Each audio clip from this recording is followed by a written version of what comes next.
Hi, എല്ലാവർക്കും നമസ്കാരം. ഞാനിപ്പോൾ നിലമ്പൂരിലുള്ള തേക്ക് മ്യൂസിയത്തിൻ്റെ മുമ്പിലാണ്. ഈ തേക്ക് മ്യൂസിയത്തിൻ്റെ ഏറ്റവും ഫ്രണ്ടിൽ വെച്ചിരിക്കുന്ന പ്രതിമയാണ് കാണുന്നത്. അതിനുശേഷം നമ്മൾ തേക്ക് മ്യൂസിയത്തിലേക്ക് കടക്കുന്നു. മുൻപിൽ തന്നെ ഒരു തേക്കിൻ്റെ മനോഹരമായൊരു ശില്പം ഉണ്ട്. നമ്മൾ വീണ്ടും അതിൻ്റെ ഉള്ളിലേക്ക് പ്രവേശിക്കുമ്പോൾ വർഷങ്ങൾ പഴക്കമുള്ള തേക്ക് മരങ്ങൾ അവിടെ സൂക്ഷിച്ചിട്ടുണ്ട്. നമ്മൾക്ക് നേരിട്ട് കാണാം. 116 വർഷം പഴക്കമുള്ള തേക്ക് തടി, അതാണ് ഈ പ്രദർശിപ്പിച്ചിരിക്കുന്നത്.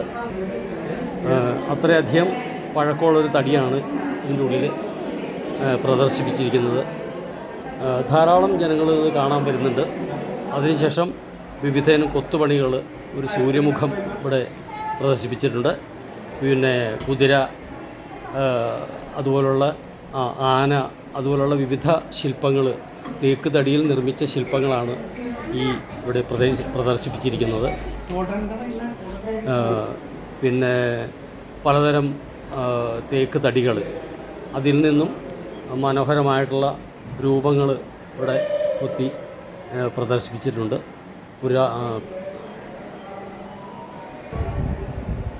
പിന്നെ ഉള്ളത് ഇത് ആട്ടുകട്ടിൽ, പിന്നെ പണ്ട് കാലത്ത് ഉപയോഗിച്ചിരുന്ന പല ഉപകരണങ്ങൾ, നമ്മൾ കണ്ടിട്ടില്ലാത്ത പല ഉപകരണങ്ങളും ഇവിടെ പ്രദർശിപ്പിച്ചിട്ടുണ്ട്. എല്ലാം തേക്ക് തടി കൊണ്ടാണ് നിർമ്മിച്ചിരിക്കുന്നത്. പേര് വ്യക്തമല്ല. പണപ്പെട്ടിയാണ് കേട്ടോ ഈ കാണുന്നത്. പണപ്പെട്ടി, ലെഫ്റ്റ് സൈഡിൽ കാണുന്ന പണപ്പെട്ടിയുണ്ട്. പിന്നെ ഇതെന്തോ കുറേ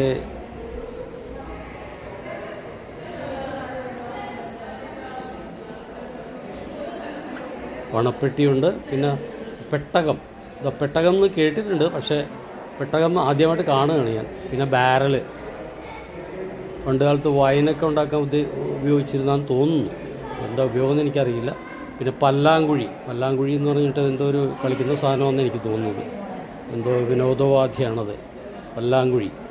പിന്നെ മരുന്ന് പെട്ടി, വിവിധ അറകളുള്ള മരുന്ന് പെട്ടി, എല്ലാം തേക്കുകൊണ്ട് മനോഹരമായി നിർമ്മിച്ചിരിക്കുന്നതാണ്. പിന്നെ അതാ ഒരു തൊട്ടിലുണ്ട്. പിന്നെ വിവിധതരം പിന്നെ മേശകൾ, കസേരകൾ, അങ്ങനെയെല്ലാം പ്രദർശിപ്പിച്ചിട്ടുണ്ട്. ഉണ്ടോ, വിവിധ ഇനം മേശകളാണ്. അത് കഴിഞ്ഞ് വീണ്ടും മുന്നോട്ട് പോകുന്നു. വലിയൊരു നിലക്കണ്ണാടി പ്രദർശിപ്പിച്ചിട്ടുണ്ട്. അതിൻ്റെ മുന്നിൽ നിന്ന് ഞാൻ വീഡിയോ പിടിക്കുന്നു. പിന്നെ തടി കൊണ്ട് മാത്രം നിർമ്മിച്ച ഇരിപ്പിടങ്ങളാണ് അതൊക്കെ. തേക്ക് തടി അങ്ങനെ തന്നെ മുറിച്ച് വെച്ചിരിക്കുകയാണ്. അതെല്ലാം പോളിഷ് ചെയ്ത് നല്ല ഭംഗിയായിട്ട് അവർ സൂക്ഷിച്ചിട്ടുണ്ട്. അവിടെയെല്ലാം ധാരാളം നമുക്ക് കാണാം. ഇത് പത്തായമാണ് കേട്ടോ. ഇത് പത്തായം കണ്ടിട്ടില്ലാത്തവർക്ക് കാണാം. ഇതാണ് പത്തായം. ഇത് ചെറിയ പത്തായമാണ്. ഇതിലും വലിയ പത്തായങ്ങളാണ് സാധാരണ ഉള്ളത്. അത് കഴിഞ്ഞിട്ട് നമ്മൾ ഉള്ളിലേക്ക് പ്രവേശിക്കുന്നു. അതിമനോഹരമായ ഒരു ഉദ്യാനമാണ് ഈ കാണുന്നത്. നമ്മൾ പ്രവേശിക്കുമ്പോൾ തന്നെ കാണുന്ന ഉദ്യാനമാണ്. ഇത് ഏക്കർ കണക്കിന് സ്ഥലത്താണ് കേട്ടോ ഉദ്യാനം സ്ഥിതി ചെയ്യുന്നത്. വളരെ ഭംഗിയായിട്ട് അവരിത് മെയിൻറ്റെയിൻ ചെയ്യുന്നുണ്ട്. വെട്ടി ഒതുക്കി നല്ല ശില്പങ്ങളാക്കിയിട്ട് വെച്ചിട്ടുണ്ട് പല ചെടികളും. നമുക്ക് നയനാനന്ദകരമായിട്ടുള്ളൊരു കാഴ്ചയാണത്. നമുക്ക് ഇത് ചുറ്റിയാണെന്ന് കാണണമെങ്കിൽ തന്നെ ഒരു 1-2 മണിക്കൂറെങ്കിലും എടുക്കുമെന്നാണ് എനിക്ക് തോന്നുന്നത്. ഇവിടെ നല്ലൊരു ഫൗണ്ടൻ സെറ്റ് ചെയ്തിട്ടുണ്ട്. 2 തവളകൾ ഇരുന്ന് ചെസ്സ് കളിക്കുന്ന ഒരു രൂപമാണ് ഫ്രണ്ടിൽ വെച്ചിരിക്കുന്നത്. ഇനി നമ്മൾ പ്രവേശിക്കുന്ന ജൈവ വിഭവ ഇതിലേക്കാണ്. അപ്പോൾ ഇവിടെ വള്ളിപ്പടർപ്പുകൾ തീർത്ത ഒരു മനോഹരമായിട്ടുള്ള ഒരു ഏരിയയാണിത്. ഇവിടെ ഇരുന്ന് ഫോട്ടോ എടുക്കുകയോ ഇരിക്കുകയൊക്കെ ചെയ്യാം. വളരെ തണലൊക്കെ ഉള്ള ഒരു സ്ഥലമാണത്. പിന്നെ സന്ദർശകർക്ക് പാലിക്കേണ്ട പല കാര്യങ്ങളും അവിടെ എഴുതി വെച്ചിട്ടുണ്ട്. ഈ പാർക്ക് കാണാൻ തന്നെ എന്ത് ഭംഗിയാണെന്നറിയോ. പച്ചപ്പ് നിറഞ്ഞ വിശാലമായൊരു ഏരിയയാണിത്. അടുത്തത് ഓർക്കിഡ് പുഷ്പങ്ങളുടെ ഒരു ചെറിയൊരു ശേഖരം ഇവിടെയുണ്ട്. ഞാൻ വലിയ പ്രതീക്ഷയോടുകൂടിയാണ് ഈ ഓർക്കിഡ് ശേഖരം കാണാൻ കരുതി. പക്ഷേ എന്നെ അത് നിരാശപ്പെടുത്തി. അത് പറയാതിരിക്കാൻ വയ്യ. കാരണം അത്രമാത്രം പൂക്കളൊന്നും അവിടെയില്ല. ഏതാനും കുലകൾ മാത്രം ഉള്ളൂ അവിടെ. പ്രധാനമായിട്ടും സോണിയ എന്നുള്ള ഇനമാണ് അവിടെ ഞാൻ ധാരാളമായി കണ്ടത്. വാൻഡയൊക്കെ ഉണ്ടെങ്കിലും അതൊന്നും കുറച്ച് നിൽക്കുന്നില്ല. ഇത് ഏതാനും വിരലെണ്ണാവുന്ന ഇനം മാത്രമേ അതിൻ്റെ ഉള്ളിൽ ഉള്ളൂ. പുഷ്പിക്കുന്ന സമയം ഇതല്ലായിരിക്കാം. ധാരാളം കൂട്ടം കൂടി പുഷ്പിച്ച് നിൽക്കുന്ന കാണാനാണ് നമ്മൾ ഇഷ്ടപ്പെടുക. പക്ഷേ അങ്ങനൊരു കാഴ്ച ഇവിടെ ഇല്ല എന്നുള്ളൊരു പോരായ്മ തന്നെയാണ്. ഇവിടെ ഒരു ചെറിയ വെള്ളച്ചാട്ടം കല്ലുകളിലൂടെ കുത്തി ഒഴുകി നല്ല മനോഹരമായിട്ട് അവർ അറേഞ്ച് ചെയ്ത് വെച്ചിട്ടുണ്ട്. അതെല്ലാം നമുക്ക് കാണാവുന്ന നല്ലൊരു മനസ്സിന് കുളിർമയുന്ന കാഴ്ചകൾ തന്നെയാണ്. വീണ്ടും നമ്മൾ പാർക്കിലേക്ക് കടക്കുകയാണ്. അനേകം പുഷ്പിച്ച് നിൽക്കുന്ന കൂട്ടങ്ങൾ കാണാം. പിന്നെ വെട്ടിയൊതുക്കിയ നല്ല ഭംഗിയാർന്ന ചെടികളുടെ ശില്പങ്ങൾ കാണാം. എല്ലാം നന്നായിട്ട് പരിപാലിക്കുന്നുണ്ടെന്ന് നമുക്കത് ഒറ്റ നോട്ടത്തിൽ തന്നെ മനസ്സിലാവും. സീനിയ പുഷ്പങ്ങളുടെ ഒരു ശേഖരമാണത് കാണുന്നത്. എന്നാലും വെറൈറ്റി ഒന്നും ധാരാളം ഇല്ല കേട്ടോ, ഒറ്റ വെറൈറ്റിയെ കാണുന്നുള്ളൂ അവിടെ. സീനിയ ധാരാളം വെറൈറ്റി ഉള്ളതാണ്. ഒരു ചെറിയൊരു വെള്ളച്ചാട്ടം അവർ ഒരുക്കിയിട്ടുണ്ട്. ആ പ്രദേശം കാണാൻ നമുക്ക് വളരെ ഭംഗിയാണ്. പിന്നെ വീണ്ടും മുന്നോട്ട് നടക്കുന്നു. ചെറിയ ചെറിയ കാഴ്ചകൾ വേറെയുണ്ട്. കുളങ്ങൾ അറേഞ്ച് ചെയ്തിട്ടുണ്ട്.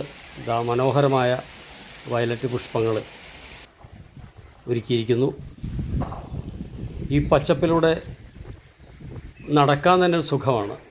കാരണം നല്ല കുളിർമയേറിയ ഒരു അന്തരീക്ഷമാണ്. ചൂടുണ്ടെങ്കിലും അത്രയും ഇങ്ങോട്ട് അനുഭവപ്പെടുന്നില്ല. കാരണം ഈ പച്ചപ്പ് കാണുമ്പോൾ തന്നെ നമ്മുടെ മനസ്സ് വളരെ കുളിർമയേകുന്ന ഒരു കാഴ്ചയായതുകൊണ്ട് ചൂട് പെട്ടെന്ന് അങ്ങനെ തോന്നുന്നില്ല. നല്ല ചൂടുണ്ട് കേട്ടോ പുറത്ത്. എന്ത് രസമായിരിക്കുന്നു അറേഞ്ച് ചെയ്തിരിക്കുന്നത്, ഓരോ സ്ഥലത്തും അറേഞ്ച് ചെയ്തിരിക്കുന്ന ഭംഗിയെ നല്ല ഭംഗിയാണ് കാണാനായിട്ട്. താമര കുളം, അങ്ങനെ അനേകം താമര കുളങ്ങൾ അറേഞ്ച് ചെയ്തിട്ടുണ്ട്. പിന്നെ ഈ മരക്കൂട്ടങ്ങൾ, ഇല്ലി, അതുപോലെ തന്നെ പന മുതലായവ ധാരാളം അടുത്തടുത്തായി നട്ടു വളർത്തിയിട്ടുണ്ട്. അതുതന്നെ ഒരു കാടിൻ്റെ രൂപം പ്രാപിച്ച രീതിയാണ് കാണുന്നത്. ലോട്ടസിൻ്റെ ഒരു ചെറിയ ശേഖരമുണ്ട്. ഇവിടെയൊക്കെ കുറച്ചുകൂടി നന്നാക്കാമായിരുന്നു അവർക്ക്. ഈ ഓർക്കിഡിൻ്റെ ലോട്ടസിൻ്റെ ശേഖരങ്ങളൊക്കെ കുറേ കൂടി നന്നാക്കാമായിരുന്നു. അപ്പോൾ കുറച്ചുകൂടി ഭംഗിയായനെ. എന്നാലും മോശമല്ല. അതിവിടെ ഒരു വാച്ച് ടവറുണ്ട്. അതിൻ്റെ മുകളിലേക്ക് കയറി താഴേക്കുള്ള വിശാലമായിട്ടുള്ള ഒരു ഇത് കിട്ടും, നമുക്ക് നോട്ടം കിട്ടും. ഇവിടെ പലതരത്തിലുള്ള പനകളുടെ ഒരു പാർക്കാണത്. ധാരാളം പനകൾ, പനകളുടെ ഉദ്യാനം എന്ന് തന്നെ എഴുതി വച്ചിരിക്കുന്നത്. എന്തെല്ലാം തരത്തിലുള്ള പനകളുണ്ടോ ആ പനകളുടെ എല്ലാം ശേഖരങ്ങൾ അവിടെയുണ്ട്. അതെല്ലാം വൻ വൃക്ഷങ്ങളായി നിൽക്കുകയാണ് കേട്ടോ. ഇതിൻ്റെ ഇടയിൽ ഈന്തപ്പന ഉണ്ടാവാം. ഞാനത് വിശാലമായിട്ട് നടന്നപ്പോൾ ഈന്തപ്പന ശ്രദ്ധിച്ചില്ല. ഇതായിരിക്കും ഈന്തപ്പന. യെസ്, ഈന്തപ്പനയുണ്ട് അവിടെ. കുലച്ചൊന്നും കിടക്കുന്നില്ല, ഈന്തപ്പനയുണ്ട്. അതുപോലെ തന്നെ നമ്മുടെ അടയ്ക്കാമരമുണ്ട്. പിന്നെ ആ പനവർഗത്തിൽപ്പെട്ട പല പല ചെടികളുണ്ട്. ബുഷായിട്ട് വളരുന്ന ചെടികളുണ്ട്. പിന്നെ ഇതുണ്ട്, മുളയുടെ കൂട്ടങ്ങളുണ്ട് അതിൻ്റെ ഇടയ്ക്ക്. ഇത് ബുഷായിട്ട് വളർന്ന ഒരു പനയുടെ ഇനമാണ്. നമ്മളെല്ലാം വീടുകളിൽ ചെടിച്ചട്ടിയിലൊക്കെ വെക്കുന്നതാണ്. ഇവിടെ മുഴുവനും മുളങ്കൂട്ടങ്ങളാണ്. ഇതിൻ്റെ ഇടയിലൊക്കെ ധാരാളം സഞ്ചരിക്കുവാനും ഇരിപ്പിടങ്ങളൊക്കെ അറേഞ്ച് ചെയ്തിട്ടുണ്ട്. സഞ്ചരിക്കുവാനും ഉണ്ട്, ഇരിപ്പിടങ്ങളും അറേഞ്ച് ചെയ്തിട്ടുണ്ട്. അവിടെ എല്ലാം നമുക്ക് പോയി ഇരുന്ന് വർത്തമാനം പറഞ്ഞ് ഉല്ലസിച്ചിരിക്കാനുള്ള എല്ലാ സൗകര്യങ്ങളും അവിടെ ചെയ്തിട്ടുണ്ട്. ധാരാളം പേരിവിടെ ഇപ്പോൾ തന്നെ സന്ദർശനം നടത്തുന്നുണ്ട്. ഞാൻ അവരെയൊന്നും കാണിക്കാതിരിക്കുന്നതാണ് മനഃപൂർവ്വം കേട്ടോ. അതെല്ലാം കട്ട് ചെയ്തിട്ടാണ് കാണിക്കുന്നത്. എല്ലാവർക്കും ചിലപ്പോൾ അവരുടെ മുഖങ്ങൾ കാണിക്കുവാനോ അല്ലെങ്കിൽ അവരെ ഇതിലൂടെ ഒരു പബ്ലിക് പ്ലാറ്റ്ഫോമിലേക്ക് കൊണ്ടുവരാനോ ചിലപ്പോൾ താല്പര്യം ഉണ്ടാവില്ലായിരിക്കും. വെറുതെ അനാവശ്യമായിട്ടുള്ള വിവാദങ്ങൾ ഉണ്ടാക്കേണ്ടല്ലോ എന്ന് വിചാരിച്ച് മാത്രമാണ് ഞാൻ ഇതിൻ്റെ ഈ വ്യൂസ് മാത്രമാണ് കാണുന്നത്. ഇനി നമ്മൾ പ്രവേശിക്കുന്നത് ഹെർബൽ ഗാർഡനാണ്. വിവിധതരം മരുന്നുകൾ, പച്ചമരുന്നുകൾ നട്ടു വളർത്തിയിരിക്കുന്ന ഒരു ഗാർഡനാണിത്. അത് എനിക്ക് അവിടെയും ഒരു നിർദ്ദേശം അവരോട് പറയാനുണ്ടായിരുന്നു. എന്ന് പറഞ്ഞാൽ അധികം ഇതൊന്നുമില്ല അവിടെ. രുദ്രാക്ഷം എന്ന് പറഞ്ഞിട്ടൊരു ആ രുദ്രാക്ഷത്തിൻ്റെ ചെടി ഇവിടെ ഉണ്ട്. ഇതൊക്കെ വലിയ മരങ്ങളാവുന്ന ഇതാണ്. അതെല്ലാം നട്ടു വളർത്തിയിട്ടുണ്ട് ഇവിടെ. കാരമുള്ള്, ഇതിനെന്തിനാ ചെസ്റ്റ് പെയിനൊക്കെ ഉപയോഗിക്കുന്നതൊക്കെ എഴുതിയിട്ടുണ്ട്. അതിൻ്റെ ഇലകളൊക്കെ എഴുതി വെച്ചിട്ടുണ്ട് അവിടെ. അതിൻ്റെ ഉപയോഗം എല്ലാം അതിൻ്റെ താഴെ എഴുതി വെച്ചിട്ടുണ്ട്. പിന്നെ അത്ര അധികം ശേഖരങ്ങളൊന്നും കാണാൻ സാധിച്ചിട്ടില്ല. നമ്മൾ ഈ ഇതിൻ്റെ ഹെർബൽ പാർക്ക് എന്ന് പറയുമ്പോൾ നമ്മൾ അധികം പ്രതീക്ഷിക്കും. അത്രമാത്രം ശേഖരങ്ങളൊന്നും ഇവിടെ ഇല്ല. കുറച്ച് ശേഖരങ്ങളേ ഉള്ളൂ ഇവിടെ. അതെല്ലാം നമ്മുടെ നീർനൊച്ചി ഇതൊക്കെ ആദ്യമായിട്ട് കാണാം. ഇതൊക്കെ എന്തിനാണ് ഉപയോഗിക്കണമെന്ന് എഴുതി വെച്ചിട്ടുണ്ട് അവിടെ. സുഗന്ധി എന്ന് പറയുന്നൊരു ഔഷധമാണത്. പിന്നെ വെള്ളമോദകം ഞാൻ ആദ്യമായിട്ട് കാണുകയാണ്. എന്തിനാണ് ഉപയോഗിക്കണമെന്നറിയില്ല. കുറച്ചുകൂടി കായലിലുണ്ടായി കിടക്കുന്നുണ്ട് കേട്ടോ അവിടെ. വെള്ള മോദകം, ഗന്ധരാജൻ ഒക്കെ ചെറിയ ചെറിയ ചെടികളാണ്.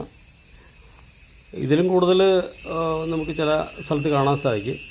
റെഡ് ജിഞ്ചർ, ഇതെനിക്കിഷ്ടപ്പെട്ടു. നല്ല നമ്മുടെ ഇവിടെ അപൂർവമായിട്ടൊക്കെ കാണാൻ പറ്റുന്ന ഒരു ചെടിയാണിത്. നല്ല പൂക്കളാണ് ഇതിൻ്റെ, കാണാനായിട്ട് നല്ല ഭംഗിയാണ്.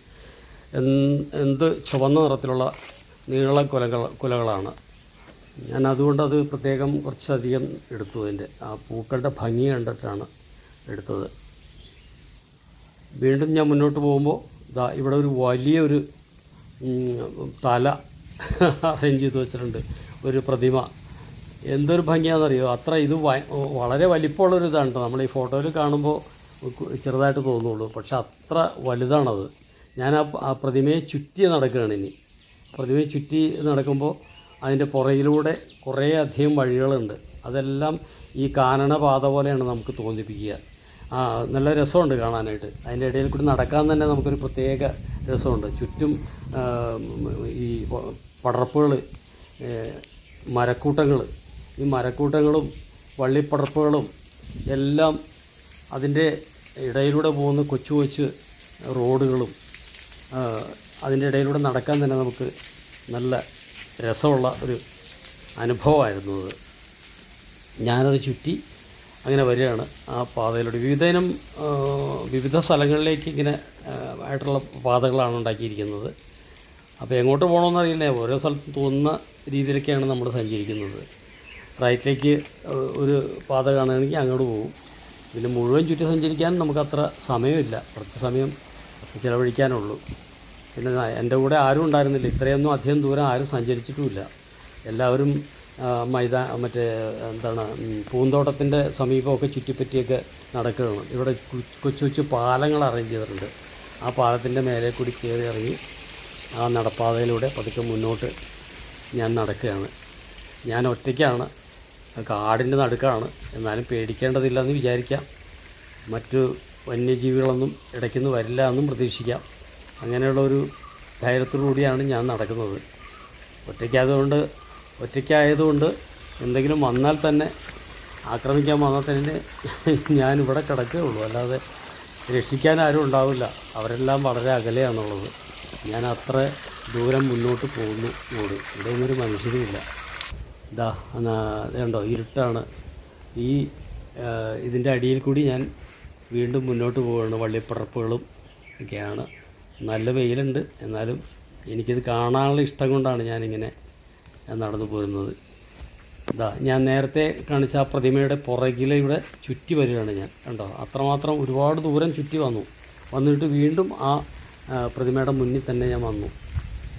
ആ പ്രതിമ കാണാൻ തന്നെ നല്ല ഭംഗിയാട്ടോ, നല്ല രസമായിട്ട് അറേഞ്ച് ചെയ്ത് വെച്ചിട്ടുണ്ട് അവർ. അതിൻ്റെ മുമ്പിൽ തന്നെ ചെറിയൊരു കുളവും എല്ലാം നമുക്ക് നന്നായിട്ട് ആസ്വദിക്കാൻ പറ്റുന്ന ഒരു ഇതാണ്. തീർച്ചയായിട്ടും ഇത് വന്നത് തന്നെ വളരെ എനിക്കിഷ്ടമായി, ഇവിടെ കാണാനൊക്കെ ഇഷ്ടമായി. ഇതുപോലുള്ള സ്ഥലങ്ങളാണ് നമുക്ക് സന്ദർശിക്കേണ്ടത്. കുറച്ച് നേരത്തേക്കെങ്കിലും എല്ലാം മറന്നു വരാമല്ലോ. ഇവിടെ ഒരു വാച്ച് ടവർ ഞാൻ നേരത്തെ കാണിച്ചില്ലേ, അതിൽ കൂടെ മുകളിലേക്ക് കയറുകയാണ് ഞാൻ. ആ വാച്ച് ടവറിൻ്റെ മുകളിൽ കയറി, അതിൻ്റെ ഉള്ളിൽ ധാരാളം ആൾക്കാരുണ്ട്. ഞാനിപ്പോൾ അവിടെ മുകളിൽ എടുക്കുകയാണെങ്കിൽ അവരെല്ലാവരും എടുക്കേണ്ടി വരും. അതുകൊണ്ട് ഞാൻ ജസ്റ്റ് മുകളിൽ മാത്രം കയറി ഇറങ്ങി പോകുന്നു. അത്ര തിരക്കുണ്ടായിരുന്നു. മുകളിൽ ധാരാളം പേര് നിൽക്കുന്നുണ്ട് കേട്ടോ, ചുറ്റുമായിട്ട് നിൽക്കുന്നുണ്ട്. നല്ല യാത്രാനുഭവമായിരുന്നു ഈ യാത്ര, നിലമ്പൂർ യാത്ര. അപ്പോൾ എല്ലാവരും വന്ന് ആസ്വദിക്കുക. ഞാൻ ഇന്നത്തെ യാത്ര അവസാനിപ്പിക്കുന്നു. ഞാൻ വീണ്ടും ഈ മ്യൂസിയത്തിന് മുൻവശത്ത് വന്നു. അപ്പോൾ ഇന്നത്തെ യാത്ര അവസാനിക്കുന്നു. എല്ലാവർക്കും നമസ്കാരം. ഈ യാത്ര സംഘടിപ്പിക്കുന്നത് എറണാകുളം KSRTC ആണ്. അവരുടെ ബജറ്റ് ടൂറിസത്തിൻ്റെ ഭാഗമായിട്ടാണ് ഈ യാത്ര സംഘടിപ്പിക്കുന്നത്. ഒരിക്കൽ ഈ യാത്രയിൽ പങ്കെടുത്താൽ തീർച്ചയായിട്ടും നിങ്ങൾ വീണ്ടും വീണ്ടും വരുമെന്ന കാര്യത്തിൽ എനിക്ക് യാതൊരു സംശയവുമില്ല. ഞാൻ ധാരാളം യാത്രകൾ ഈ KSRTCയുടെ ബജറ്റ് ടൂറിസത്തിൻ്റെ ഭാഗമായിട്ട് നടത്തിയിട്ടുണ്ട്. എനിക്ക് നല്ല അനുഭവമാണ്. അതുപോലെ ഒരുപാട് പേർക്ക് നല്ല അനുഭവമാണ്. നല്ല പെരുമാറ്റം, എല്ലാം നമുക്ക് എല്ലാ സൗകര്യങ്ങളും ചെയ്തു തരുന്നു. അത് വളരെയധികം ഹൃദ്യമായിട്ടുള്ളൊരു അനുഭവമാണ്. നിങ്ങളും ആ അനുഭവം ആസ്വദിക്കുക.